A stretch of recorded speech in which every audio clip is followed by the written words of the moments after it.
Ministrada nesta noite, Deus, que o Senhor venha falar com a tua igreja, que não seja nada de mim, Senhor, mas os meus lábios sendo emprestados para ti. Pai querido, assim eu te peço e te agradeço em nome de Jesus de Nazaré. Podeis assentar. Glória a Deus, aleluia. Aqui a palavra a qual que nós acabamos de ler vai falar acerca que Davi vai buscar de volta a presença de Deus para Israel. Aqui no contexto bíblico, Davi agora foi ungido a rei perante toda a sua nação, perante todo o povo de Israel. Davi, quando ele foi escolhido dentre os seus irmãos para ser ungido e separado para ser rei de Israel, Davi ele não assentou logo direto ao trono. Davi ele não foi sentar direto logo ao trono. Davi voltou a cuidar de ovelhas. Davi ele teve que matar um gigante. Davi ele teve que ser escudeiro do rei. Davi teve que tocar harpa para acalmar o espírito que atormentava Saul, e foi aprendendo como ele ia governar Israel. Agora, depois da morte de Saul, depois da morte de Jonathan, o seu filho primogênito, ao qual usurparia o trono de Deus, ao qual usurparia quando Saul morresse, também morre na batalha entre os filisteus.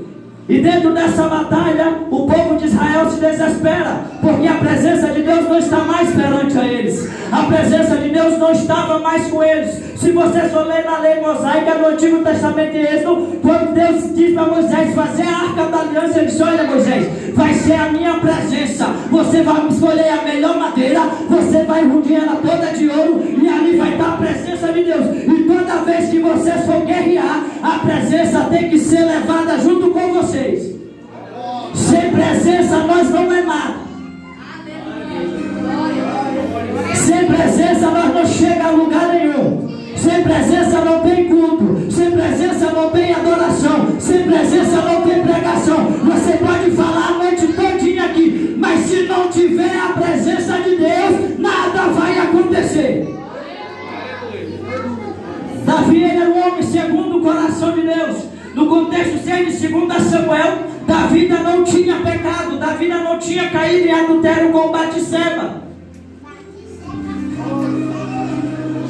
Quando nós temos a presença, até o pecado fede na nossa narina. Quando nós carregamos a presença dentro de nós, até o pecado fede a nossa narina. Mas só que no contexto bíblico, a Bíblia vai falar da história de um homem chamado Uzá. Uzá foi o homem que tocou na arca quando ela pendeu. Foi quando ela foi cair, Uzá com sua... Foi lá e tocou, e Deus abriu uma rotura na barriga de Uzá, e ali ele caiu e foi a morte.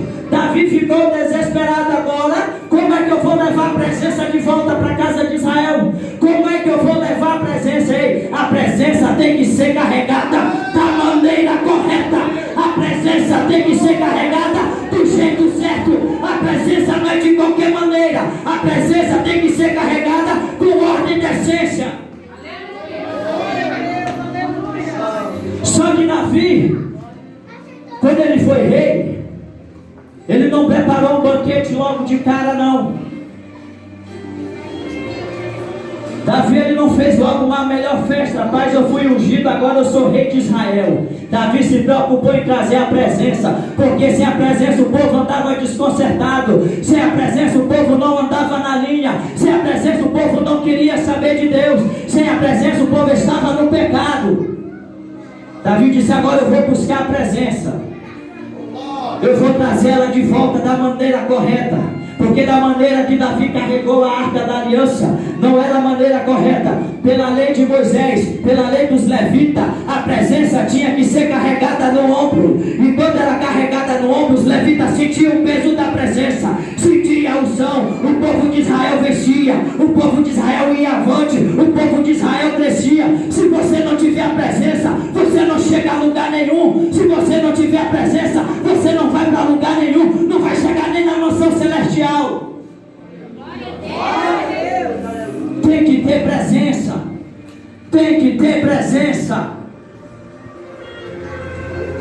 Se você não tiver presença, você pode até cantar, até louvar o nome do Senhor, pode até pregar, mas não sobe, só fica do teto para baixo.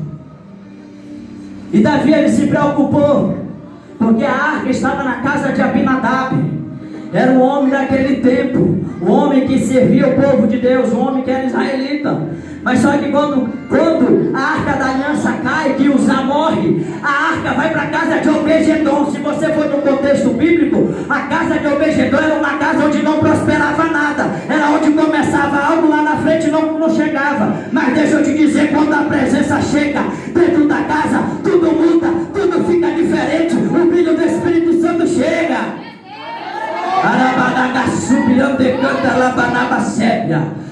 Obed-edom, nada prosperava na vida dele, nada prosperava dentro da casa de Obed-edom, nada se alcançava. Obed-edom planejava algo, nada dava certo. Mas só que ele, quando a arca caiu, ele disse: rei Davi, pode levar a arca para dentro da minha casa, a arca vai ficar guardada lá. E a Bíblia vai dizer que ele foi próspero. Durante 3 meses a arca teve lá, a arca prosperou na vida de Obed-edom. Se você tiver presença, você vai prosperar. Se você tiver presença, você vai alcançar. Se você tiver presença, você vai chegar onde é para chegar.